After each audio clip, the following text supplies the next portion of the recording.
Hello everyone. आप सभी का फिर से स्वागत है। ये घटना चक्र हिस्ट्री का डिस्कशन है। हम लोग एंशियंट हिस्ट्री को डिस्कस करें। एंशियंट हिस्ट्री में आज का टॉपिक है बौद्ध धर्म। सबसे पहले बौद्ध धर्म के बारे में डिस्कस करेंगे, इसके बाद इस पर आधारित अब तक जितने भी प्रश्न पूछे गए उन सभी प्रश्नों को भी एनालिसिस करेंगे।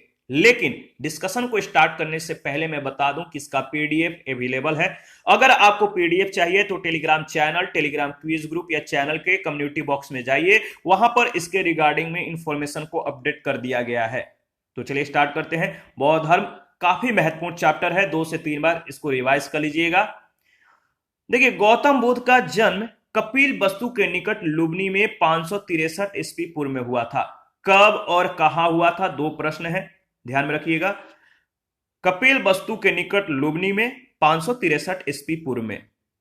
गौतम बुद्ध के पिता का नाम सुदोधन था, ये साक्यगढ़ के प्रधान थे।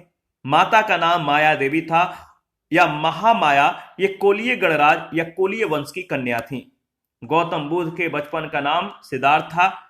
इनके जन्म के कुछ दिनों के बाद ही इनकी माता का देहांत हो गया। इनका लालन पालन इनकी मौसी प्रजापति गौतमी ने किया था।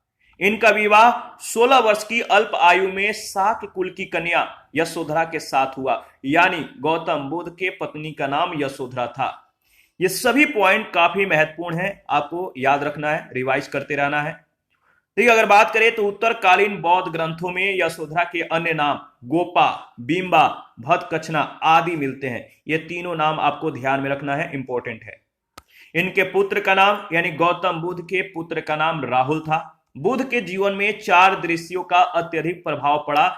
ये जो 4 दृश्य थे, जैसे ये बाहर निकलते हैं तो सबसे पहले एक वृद्ध व्यक्ति, बूढ़ा व्यक्ति को देखते हैं।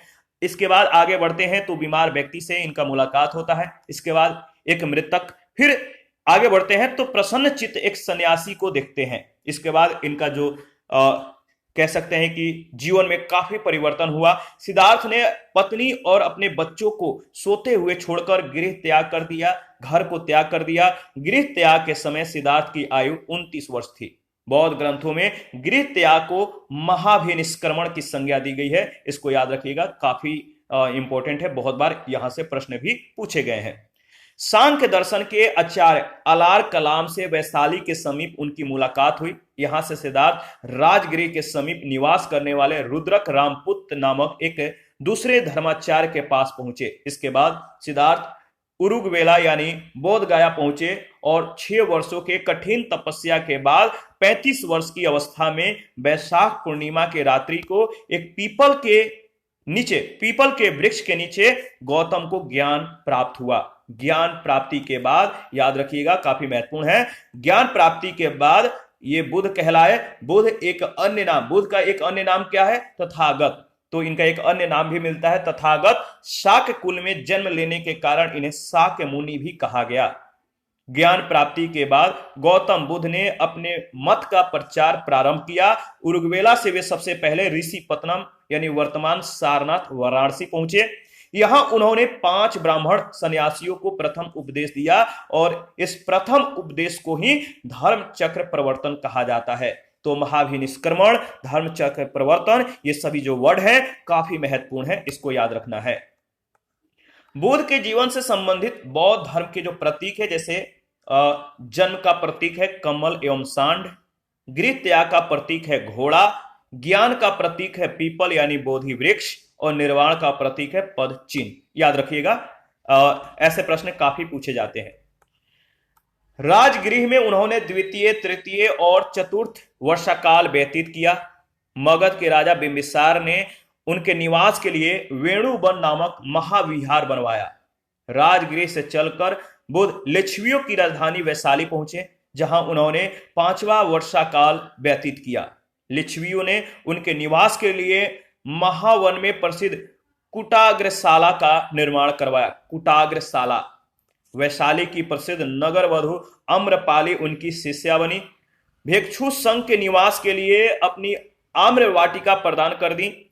ज्ञान प्राप्ति के वे 8वें वर्ष गौतम बुद्ध ने वैशाली में अपने प्रिय शिष्य आनंद के कहने पर महिलाओं को संघ में प्रवेश की अनुमति दी। बुद्ध की मौसी तथा बीमाता संघ में प्रवेश करने वाली प्रथम महिला थी, याद रखिएगा। देवदत्त बुध का चचेरा भाई था। देवदत्त बुध का चचेरा भाई था। यह पहले उनका अनुगत बना, फिर उनका विरोधी हो गया। वह बौद्ध संघ से बुध को हटाकर स्वयं संघ का प्रधान बनना चाहता था, किंतु उसे इसमें सफलता नहीं मिली। बौद्ध धर्म का सर्वाधिक प्रचार कोसल राज्य में हुआ। कहां पर? कोसल राज्य।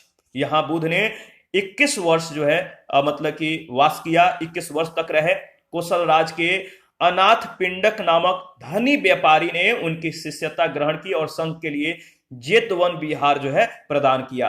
भरहुत से प्राप्त एक शिल्प के ऊपर इस दान का भी उल्लेख किया गया है। इसमें जेतवन अनाथ पेंडिको देती कोठी समथेन केता लेख जो है उत्कीर्ण मिलता है। कौशल नरेश, याद रखिए, कौशल नरेश प्रसेनजीत ने भी अपने परिवार के साथ बुद्ध की शिष्यता ग्रहण की तथा संघ के लिए पुआराम यानी पूर्वाराम नामक विहार जो है बनवाया था। बुद्ध ने अपने जीवन की अंतिम वर्षा ऋतु वैशाली में व्यतीत की और अपने मत का प्रचार करते हुए वे मल्लों की राजधानी पावा पहुंचे, जहां वे चुंद नामक लुहार की आम्र वाटिका में ठहरे और उसने बुद्ध को शुकर मदौ खाने को दिया।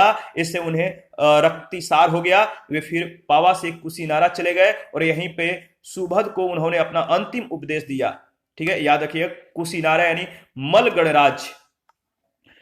मल गणराज्य की राजधानी में 483 ईसा पूर्व में जो है 80 वर्ष की अवस्था में उन्होंने शरीर का जो है त्याग कर दिया, याद रखिएगा। और बौद्ध ग्रंथों में इनके शरीर त्याग को महापरिनिर्वाण कहा गया है। महाभिनिष्क्रमण, इसके बाद महापरिनिर्वाण और आपका धर्म चक्र परिवर्तन, ये तीनों जो वर्ड है ना काफी महत्वपूर्ण है, यहां से अक्सर प्रश्न पूछे जाते हैं। महापरिनिर्वाण सूत्र में जो है बुद्ध की शरीर धातु के दावेदारों के नाम है। मगध नरेश अजातशत्रु, वैशाली के लिच्छवी, पावा के मल, कपिल वस्तु के शाक, रामगाम के कोलिये, अलकप के बुली, पिपली वन के मौर्य तथा वेठ द्वीप के ब्राह्मण।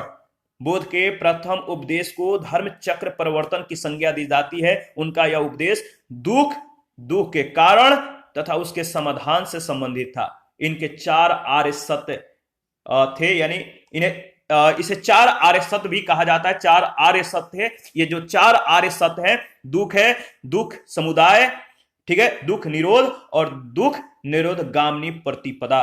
दुख है तो दुख का जो है मतलब कि इन्होंने 4 आर्य सत्य कहा।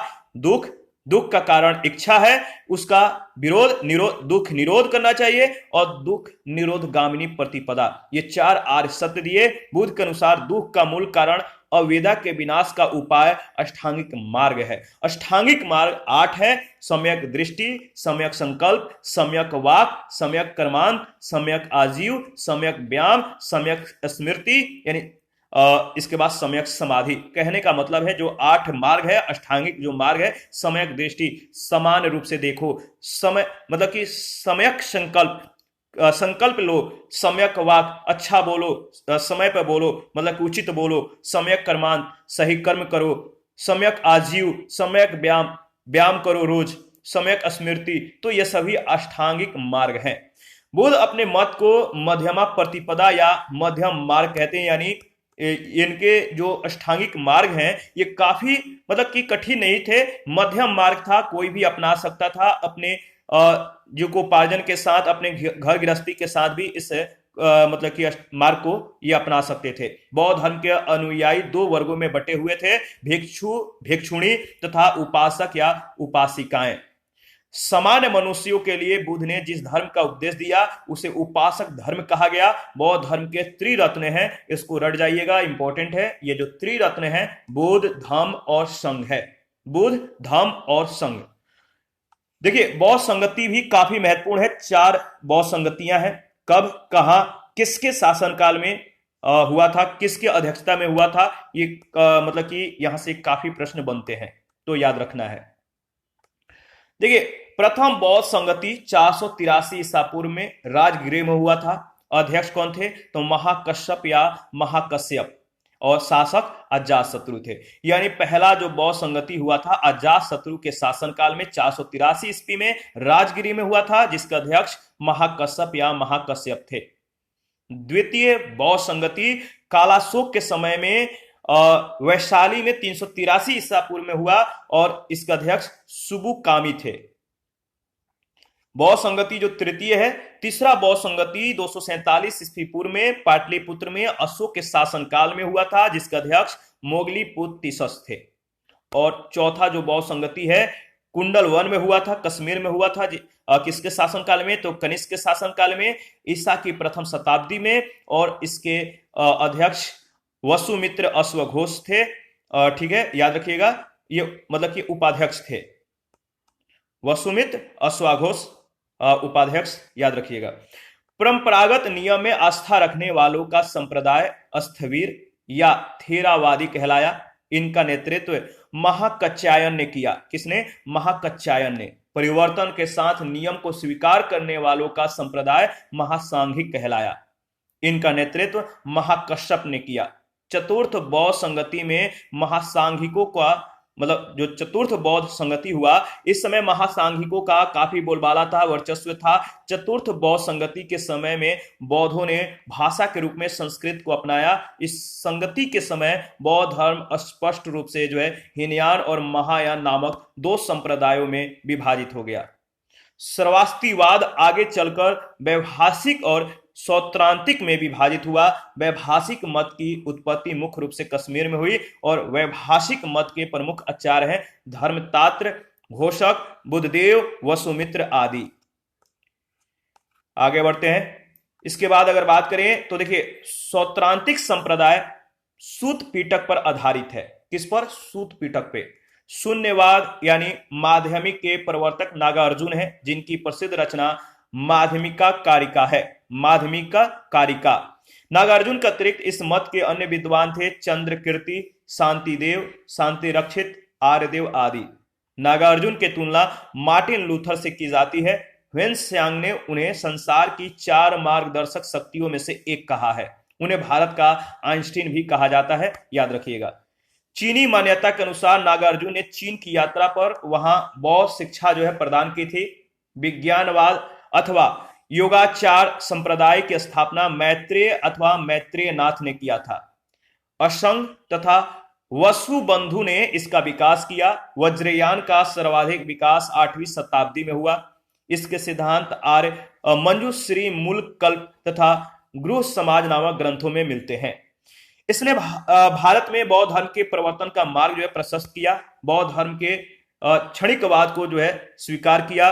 बुद्ध ने स्वयं अनित्यवाद के सिद्धांत का प्रतिपादन किया था। मैत्रेय को बौद्ध परंपरा में भावी बुद्ध कहा गया है। अवलोकितेश्वर प्रधान बोधिसत्व है। इन्हें पदम पाड़ी यानी हाथ में कमल लिए हुए भी कहते हैं। इनका प्रधान गुण दया है, दया दिखाना है। मंजूश्री के एक हाथ में खड़ग तथा दूसरे हाथ में पुस्तक रहती है। इनका मुख्य कार्य बुद्धि को प्रखर करना है। ठीक है, देखिए, बौद्ध धर्म के आरंभिक ग्रंथों को त्रिपिटक कहा जाता है। बौद्ध धर्म के जो बौद्ध धर्म है, इनके आरंभिक ग्रंथों को त्रिपिटक कहा जाता है। यह पाली भाषा में रचित है। बुद्ध के महापरिनिर्वाण के बाद उनकी शिक्षाओं को संकलित करके 3 भागों में बांटा गया। इन्हीं को त्रिपिटक कहते हैं। ये जो त्रिपिटक है, पहला है विनय पिटक, सूत पिटक और अभिधम पिटक। विनय पिटक में संघ से संबंधित नियम और दैनिक जीवन से संबंधित आचार विचार, विधि निषेध आदि का संग्रह किया गया है। किसमें? विनय पिटक में। सूत पिटक में महात्मा बुद्ध के उपदेशों का संग्रह है और अभिधम पिटक में बौद्ध धर्म के दार्शनिक सिद्धांतों का संग्रह मिलता है। देखिए, अट कथाएं त्रिपिटकों के भाष्य के रूप में लिखी गई हैं। सूत पिटक की अट कथा महा अट कथा तथा विनय पिटक की अट कथा कुरुंदी है। अभिधम पिटक की अट कथा जो है मूल रूप से सिंहली भाषा में और महापचरी है। बौद्धों का वह धर्म ग्रंथ जिसमें गौतम बुद्ध के पूर्ववर्ती जन्म की कथाएं संकलित हैं, वो जातक कहलाता है। यह पाली भाषा में है। बौद्ध ग्रंथ और उनके रचनाकार कौन कौन से? जैसे मिलिंद पन्हो के रचनाकार हैं नागसेन, याद रखिएगा। तो कौन है? नागसेन, मिलिंद पन्हो। बुद्ध चरित्र के सौदरानंद सारिपुत्र प्रकरण है। जो बुद्ध चरित्र या सौदरानंद या सारिपुत्र प्रकरण है, इसके रचनाकार कौन है? अश्वघोष। माध्यमिका कारिका के रचनाकार हैं नागार्जुन। माध्यमिका कारिका विशुद्धि मग के रचनाकार हैं बुद्धघोष और अभिधम्म कोश के रचनाकार हैं वसुबंधु। याद रखिएगा, इंपॉर्टेंट है। तो अगर बात करें तो बुद्ध की भूमि स्पर्श मुद्रा से तात्पर्य अपने तप की सुचिता और निरंतरता को बनाए रखने से है। याद रखिएगा, भूमि स्पर्श मुद्रा की सारनाथ की बुद्ध प्रतिमा गुप्त काल से संबंधित है। प्राचीन काल में बौद्ध शिक्षा के 3 प्रमुख केंद्र थे। पहला नालंदा, दूसरा वल्लभी और तीसरा विक्रमशिला। नालंदा महायान बौद्ध धर्म की और वल्लभी हीनयान बौद्ध धर्म की शिक्षा का प्रमुख केंद्र था। नालंदा महायान बौद्ध धर्म की और वल्लभी जो था हीनयान बौद्ध धर्म के शिक्षा का प्रमुख केंद्र था। विक्रमशिला महाविहार की स्थापना पाल नरेश धर्मपाल ने की थी। उसने यहाँ मंदिर और मठ भी बनवाए थे। 5वीं शताब्दी के मध्य गुप्तों के समय में नालंदा विश्वविद्यालय अस्तित्व में आया। सर्वप्रथम कुमार गुप्त फर्स्ट ने नालंदा बौद्ध विहार को जो है दान दिया और बाद में बुद्धगुप्त, तथागत गुप्त और बालादित्य नामक गुप्त शासकों ने भी इस विहार को दान दिए। नौ नालंदा महाविहार बौद्ध अध्ययन का आधुनिक केंद्र है, जिसे बिहार सरकार ने 1951 में नालंदा में स्थापित किया था। चैत्य का शाब्दिक अर्थ क्या होता है? चैत्य का मतलब होता है चिता संबंधी। सौदाह के पश्चात बचे हुए अवशेषों को भूमि में गाड़कर उनके ऊपर जो समाधियां बनाई गई उन्हीं को प्रारंभ में चैत्य या स्तूप कहा गया है। इन समाधियों में महापुरुषों के धातु अवशेष सुरक्षित थे, अतः चैत्य उपासना के केंद्र बन गए। चैत्य गृहों के समीप ही भिक्षुओं के रहने के लिए आवास बन गए, जिन्हें विहार कहा गया। तो चैत्य क्या है? स्तूप, या कह सकते हैं कि जो अवशेष रखकर भूमि में उनके ऊपर समाधियां बनाई गई स्तूप के रूप में, वो चैत्य थे। और भिक्षुओं के रहने के लिए जो आवास बनाए गए उन्हें विहार कहा गया। सर्वप्रथम स्तूप शब्द का वर्णन ऋग्वेद में प्राप्त होता है। इसके अतिरिक्त अथर्ववेद, वाजसनेयी संहिता, तैत्तिरीय ब्राह्मण संहिता, पंचविंश ब्राह्मण आदि ग्रंथों से भी स्तूप के संबंध में जानकारी मिलती है। स्तूप का शाब्दिक अर्थ होता है किसी वस्तु का ढेर। स्तूप का विकास ही संभवतः मिट्टी के ऐसे चबूतरे से हुआ जिसका निर्माण मृतक की चिता के ऊपर या मृतक के चुनी हुई अस्थियों को रखने के लिए किया गया था। कालांतर में बौद्धों ने इसे अपना जो है संघ पद्धति में जो है अपना लिया। इन स्तूपों में बुद्ध अथवा उनके प्रमुख शिष्यों की जो है धातु रखी जाती थी, या वे बौद्धों की श्रद्धा और उपासना के ये जो है जो स्तूप थे ये प्रमुख केंद्र बन गए। स्तूप के 4 भेद होते हैं।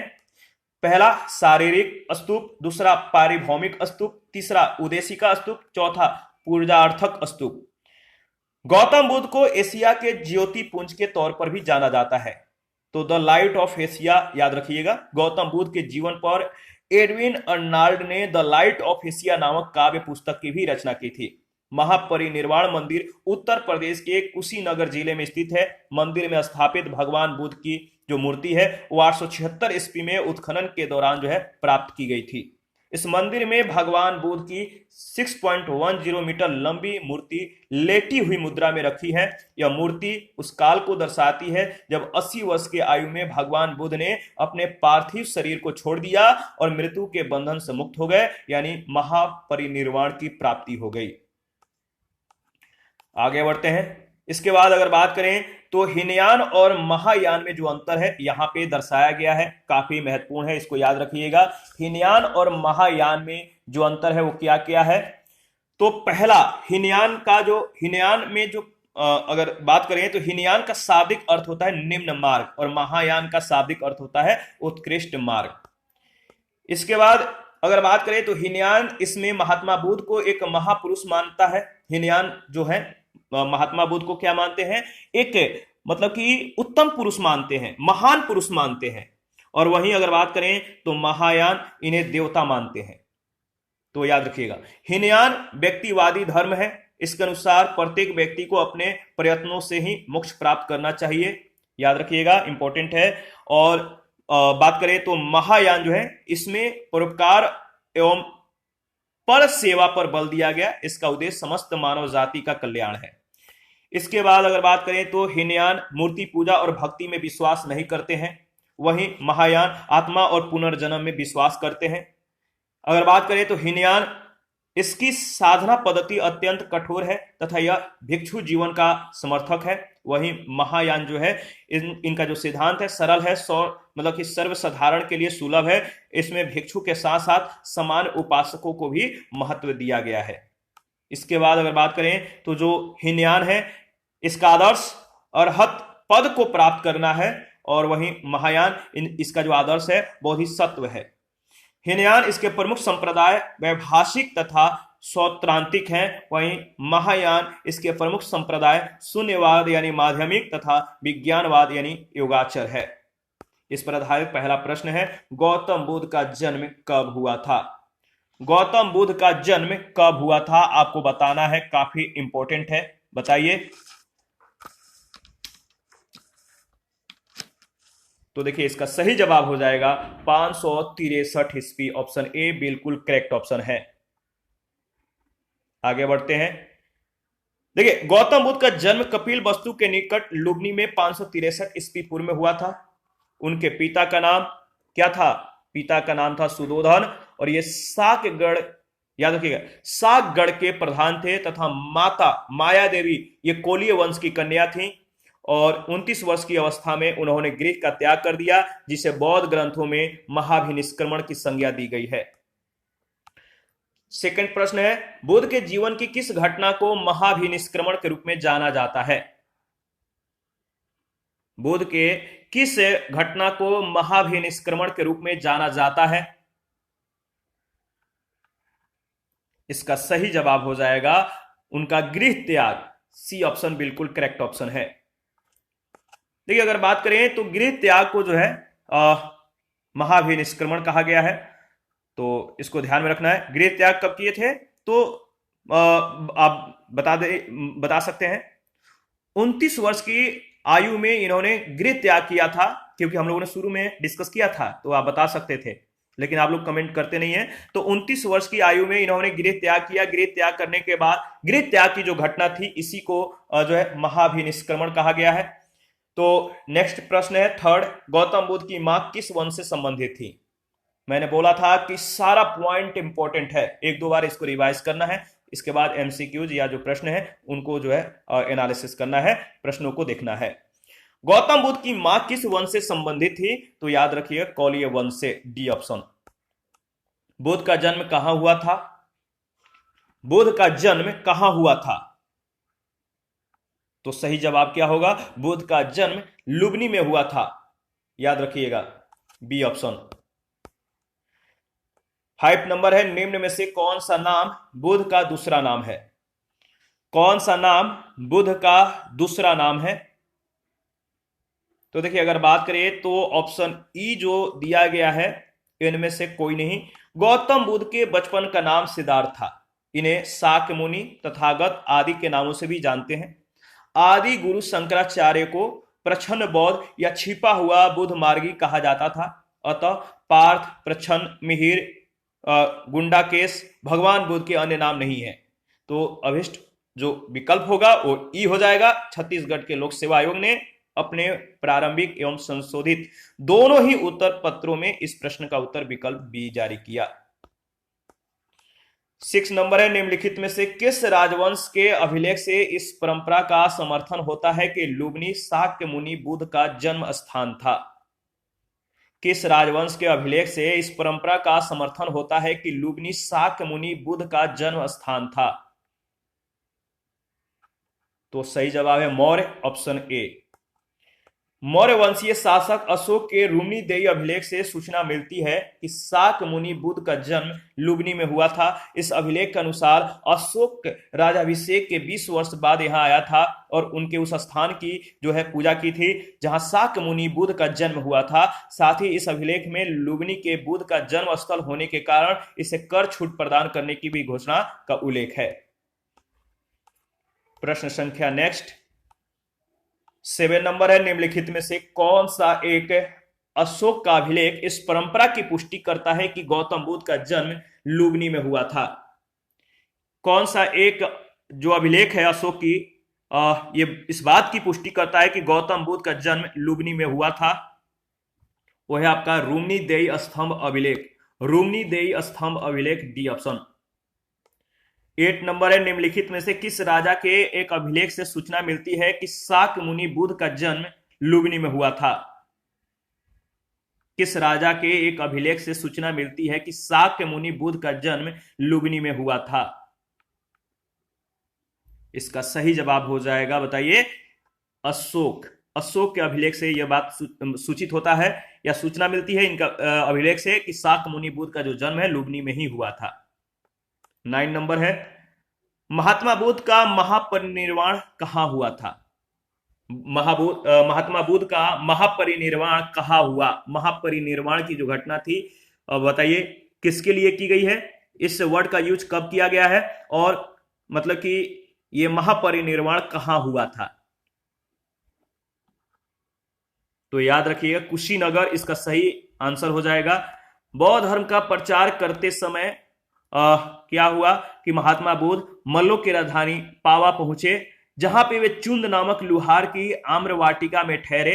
उसने बुद्ध को जो है सुकर मदौ खाने को दिया, इससे उन्हें रक्तिसार हो गया। इसके बाद भयानक पीड़ा उत्पन्न हो गई। इस वेदना के बाद भी वे कुशीनारा जो है मल्ल गणराज की राजधानी पहुंचे। यहीं पे जो है 483 ईसा पूर्व में 80 वर्ष की अवस्था में उन्होंने शरीर को त्याग दिया। और बौद्ध ग्रंथों में, बौद्ध जो ग्रंथ है इसमें इसे महापरिनिर्वाण कहा जाता है।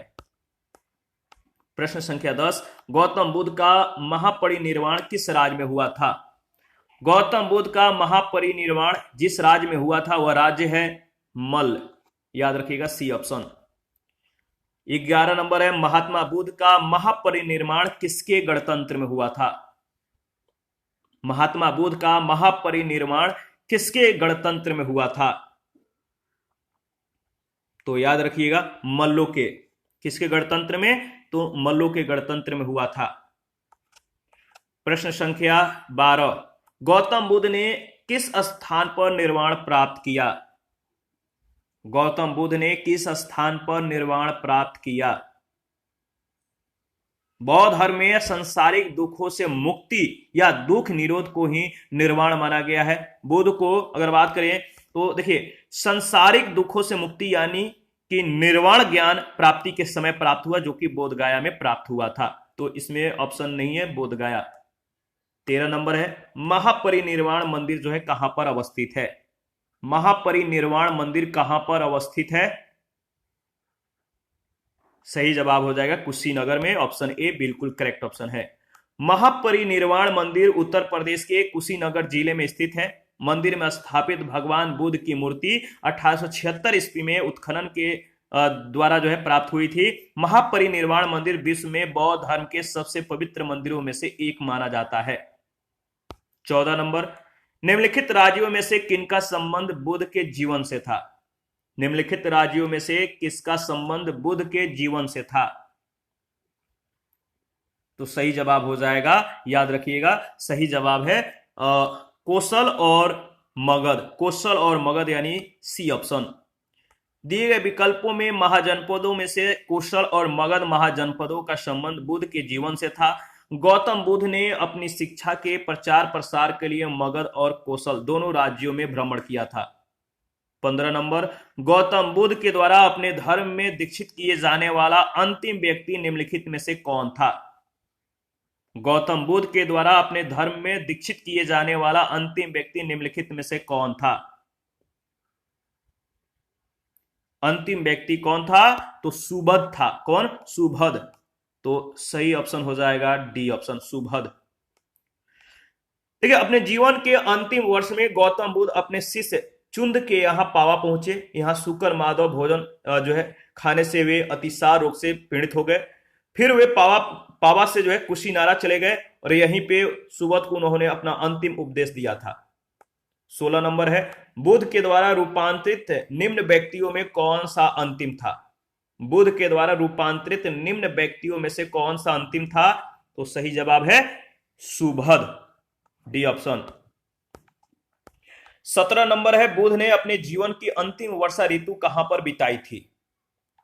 बुद्ध ने अपने जीवन की अंतिम वर्षा ऋतु कहां बिताई थी? याद रखिएगा वैशाली में, यानी बी ऑप्शन। महापरिनिर्वाण सूक्त से उनके जीवन के विविध आयामों और काल का निर्धारण किया जाता है, जिसके अनुसार बुद्ध ने अपने जीवन की अंतिम वर्षा ऋतु वैशाली में बिताई थी। 18 नंबर है, निम्नलिखित में से कौन सा एक बौद्ध मत में निर्वाण की अवधारणा का सर्वश्रेष्ठ व्याख्या करता है? निम्नलिखित में से कौन सा एक बौद्ध मत में निर्वाण की अवधारणा की सर्वश्रेष्ठ व्याख्या करता है? तो सही जवाब है तृष्णा रूपी अग्नि का समन। तृष्णा रूपी अग्नि का समन, ऑप्शन ए।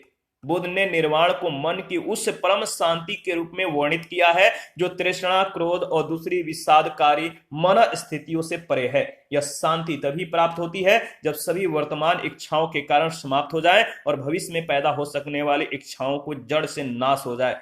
निर्माण में तृष्णा और द्वेष के कारण जड़ से समाप्त हो जाते हैं, जिससे मनुष्य सभी प्रकार के कष्टों या संसार में पुनर्जन्म के चक्र से छूट जाता है। इसके बाद प्रश्न संख्या 19, बोध गया में किसे ज्ञान की प्राप्ति हुई थी? बोध गया में किसे ज्ञान की प्राप्ति हुई थी? इसका सही जवाब हो जाएगा गौतम बुद्ध को। बौद्ध धर्म के प्रवर्तक गौतम बुद्ध को ज्ञान प्राप्ति बोध गया में हुई थी। यहां 6 वर्षों के कठिन तपस्या साधना के बाद 35 वर्ष की अवस्था में वैशाख पूर्णिमा के रात्रि को एक पीपल वृक्ष के नीचे इन्हें ज्ञान की प्राप्ति हुई थी। प्रश्न संख्या 20, अलार कलाम कौन थे? अलार कलाम कौन थे? तो याद रखिएगा अलार कलाम बुद्ध के एक गुरु थे। तो डी ऑप्शन इसका सही जवाब हो जाएगा। महाभिनिष्क्रमण के बाद ज्ञान की खोज में महात्मा बुद्ध अलार कलाम के आश्रम में पहुंचे, उनसे दीक्षा ली। अलार कलाम के आश्रम में उन्होंने तपस्या की, किंतु वे इससे संतुष्ट नहीं हुए। अलार कलाम सांख्य दर्शन के आचार्य थे और अपनी साधना शक्ति के लिए विख्यात थे। 21, महात्मा बुद्ध ने अपना पहला धर्म चक्र किस स्थान पर दिया था? महात्मा बुद्ध ने अपना पहला धर्म चक्र प्रवर्तन किस स्थान पर दिया था? तो याद रखिएगा सारनाथ, बी ऑप्शन बिल्कुल करेक्ट ऑप्शन है। ज्ञान प्राप्ति के बाद गौतम बुद्ध ने अपने मत का प्रचार प्रारंभ किया। उरुवेला से वे सबसे पहले ऋषि पत्तनम यानी वर्तमान में सारनाथ वाराणसी के निकट पहुंचे। यहां उन्होंने 5 ब्राह्मण सन्यासियों को पहला उपदेश दिया। इस प्रथम उपदेश को धर्म चक्र प्रवर्तन कहा जाता है। 22 नंबर है, बुद्ध ने अपना पहला उपदेश कहां दिया था? बुद्ध ने अपना पहला उपदेश कहां दिया था? तो सारनाथ, याद रखिएगा बी ऑप्शन बिल्कुल करेक्ट ऑप्शन है। आगे बढ़ते हैं 23 नंबर प्रश्न, सारनाथ में अपना प्रथम प्रवचन किसने दिया? सारनाथ में अपना पहला प्रवचन किसने दिया? सही जवाब है महात्मा बुद्ध ने, C option. 24 number, Gautam Buddha अपना प्रथम उपदेश कहां दिए थे? गौतम बुद्ध अपना प्रथम उपदेश कहां दिए थे? तो सही जवाब है सारनाथ में, सी ऑप्शन। 25 नंबर है, ग्रंथों में उल्लेखित धर्म चक्र प्रवर्तन है। ग्रंथों में उल्लेखित धर्म चक्र प्रवर्तन है। तो इसका सही जवाब हो जाएगा, बताइए, सारनाथ में दिया गया उनका प्रथम उपदेश धर्म चक्र प्रवर्तन कहलाता है। 26, धर्म चक्र प्रवर्तन किया गया था कहां पर? धर्म चक्र प्रवर्तन किया गया था, पहला उपदेश कहां पर दिया गया था? तो सही जवाब है सारनाथ, सी ऑप्शन। बुद्ध ने सर्वाधिक उपदेश दिए थे कहां पर? बुद्ध ने सबसे ज्यादा अपना उपदेश कहां पर दिए थे? काफी महत्वपूर्ण है, याद रखिएगा श्रावस्ती में, यानी बी ऑप्शन बिल्कुल करेक्ट ऑप्शन है। बुद्ध के सबसे अधिक शिष्य कौशल राज्य में हुए थे। यहां की राजधानी श्रावस्ती में ही उन्होंने सर्वाधिक उपदेश दिए थे। 28, बुद्ध कौशांबी किसके राजकाल में आए थे? बुद्ध कौशांबी किसके राजकाल में आए थे? याद रखिएगा उदयन के समय में ये आए थे। महात्मा बुद्ध वत्सराज उदयन के शासनकाल में कौशांबी आए। उन्होंने 9वां वर्षावास किया। उदयन ने पिंडोला भारद्वाज के प्रभाव से बौद्ध बनने के बाद घोषिताराम विहार भिक्षु संघ को दान दिया। 29 नंबर है, बुद्ध की मृत्यु के पश्चात प्रथम बौद्ध संगति की अध्यक्षता की गई। बुद्ध की मृत्यु के पश्चात प्रथम बौद्ध संगति की अध्यक्षता किसके द्वारा की गई? इसका सही जवाब हो जाएगा महाकश्यप के द्वारा। महाकश्यप यानी ऑप्शन ए बिल्कुल ही करेक्ट ऑप्शन है। देखिए, प्रथम बौद्ध संगति, प्रथम बौद्ध परिषद जो बुद्ध के मृत्यु के तत्काल बाद राजगीर की सप्तपर्णी गुफा में हुई। इस समय मगध का शासक अजातशत्रु था। इस संगति की अध्यक्षता महाकश्यप या महाकश्यप ने की। इसमें बुद्ध के प्रमुख शिष्य आनंद और उपाली भी उपस्थित थे। इसमें बुद्ध के शिक्षाओं का संकलन हुआ। उन्हें सुत और विनय नामक दो पिटकों में विभाजित किया गया। आनंद और उपाली धर्म और विनय के प्रमाण माने गए। प्रश्न संख्या 30, प्रथम बौद्ध संगति के अध्यक्ष कौन थे? प्रथम बौद्ध संगति के अध्यक्ष कौन थे? तो सही जवाब है महाकश्यप। बी ऑप्शन बिल्कुल करेक्ट ऑप्शन है। और इसी के साथ आज का जो सेशन है समाप्त करते हैं। नेक्स्ट सेशन में बचे हुए प्रश्नों को कवर करेंगे। आप अपना प्रतिक्रिया देते रहें। आपके प्रतिक्रियाओं का हमें बेसब्री से इंतजार रहता है। जिन लोगों ने Telegram channel, Telegram quiz group, Facebook page, Instagram को ज्वाइन नहीं किया, वीडियो के डिस्क्रिप्शन बॉक्स में उसका लिंक है, आप ज्वाइन कर सकते हैं। Thank you. मिलते हैं नेक्स्ट सेशन में।